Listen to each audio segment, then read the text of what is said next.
उत्तर प्रदेश में भारतीय जनता पार्टी को महज 33 सीटें मिली और उसके गठबंधन को मिला दिया जाए तो 36 सीटें।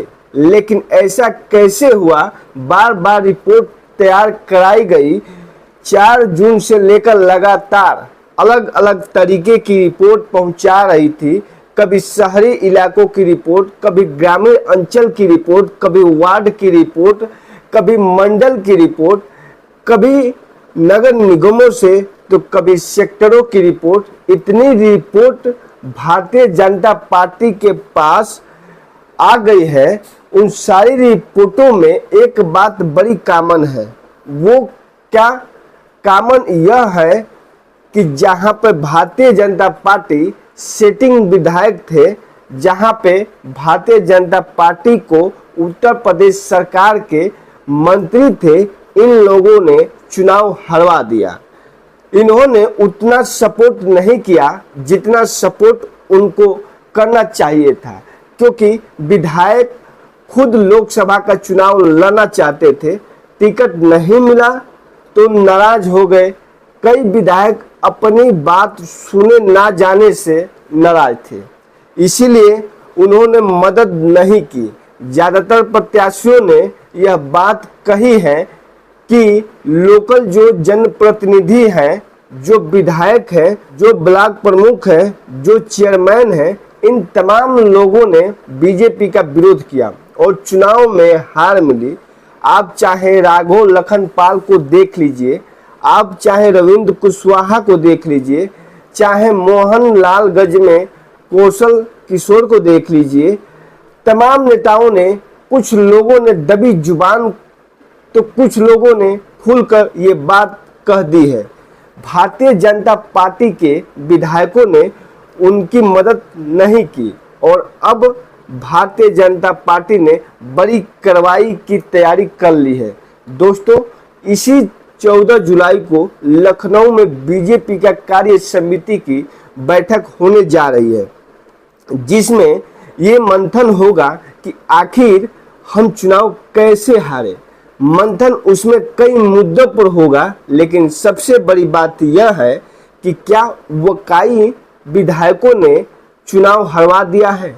क्या वकाई जो मंत्री थे, जो अपने गृह जनपद में नहीं जीत पाए, वो मंत्री जो अलग अलग जिलों के प्रभारी थे, वो वहां नहीं जिता पाए? तो अगर नहीं जिता पाए तो फिर कार्रवाई भी तो होगी। जो विधायक और मंत्री चुनाव नहीं जीत पा रहे हैं, वो कार्रवाई के लिए भी तो तैयार रहे। जब एक्शन होगा तो उन पर भी तो होगा, क्योंकि रिपोर्ट तो सबके बारे में बनी है। सबके प्लस माइनस पॉइंट भी बनाकर आला कमान को भेज दिए गए हैं। और अब कहा तो यह जा रहा है कि उत्तर प्रदेश में 100 विधायकों की लिस्ट भारतीय जनता पार्टी ने तैयार कर ली है।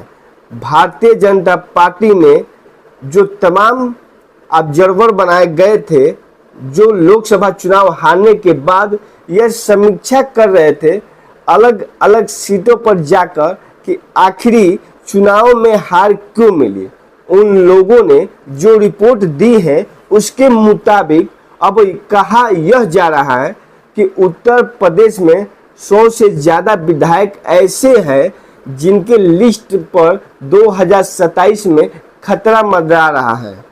अब विधायक बेचैन है, वो जानने की कोशिश कर रहे हैं कि कहीं इस लिस्ट में उनका नाम तो नहीं है।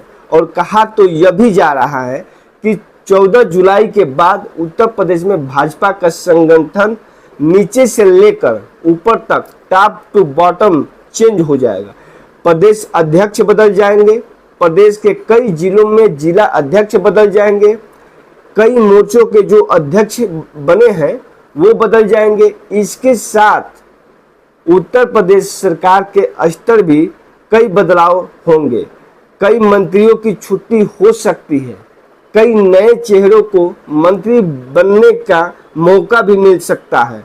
और उसमें भी पहले उससे भी अहम बात यह है कि उत्तर प्रदेश में 10 विधानसभा सीटों पर उपचुनाव होने जा रहा है। उस उपचुनाव में कौन प्रत्याशी होगा, किसे टिकट मिलेगा, इस पर भी मंथन होना है। यानी 14 जुलाई की बैठक बेहद अहम है। और सबसे बड़ी बात कि प्रदेश कार्य समिति की इस बैठक में खुद भाजपा के राष्ट्रीय अध्यक्ष जेपी नड्डा आ रहे हैं।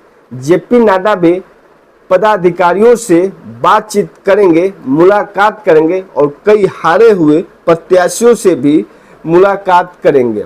यह समझने की कोशिश कर सकते हैं कि आखिर कहां पर कमी रह गई कि वो भारतीय जनता पार्टी जो डबल इंजन का दावा करती थी, जिस भारतीय जनता पार्टी के पास उत्तर प्रदेश में प्रधान से लेकर जिला प्रधान, जिला पंचायत, ब्लॉक प्रमुख, एमएलए, एमएलसी, मिनिस्टर, सांसद सब कुछ भाजपा के थे। जिला पंचायत में अध्यक्ष भाजपा के थे। उसके बावजूद भारतीय जनता पार्टी चुनाव क्यों हार गई? एक वजह इसमें ये भी बताई जा रही है कि प्रशासन ने उतना सहयोग नहीं किया जितना सहयोग आमतौर पर प्रशासन के द्वारा सत्ताओं की जाती है। और एक वजह यह बताई जा रही है कि विधायकों ने चुनाव हरवा दिया क्योंकि विधायक काफी नाराज थे, क्योंकि थाना कोतवाली में सुनवाई नहीं होती है। भारतीय जनता पार्टी इन तमाम कारणों की वजह से, अपने ही विधायकों की वजह से चुनाव हार गई है। दोस्तों, आपको यह वीडियो कैसा लगा, आप लोग कमेंट करके इस वीडियो में जरूर बताना और अपना राय देना ना भूले।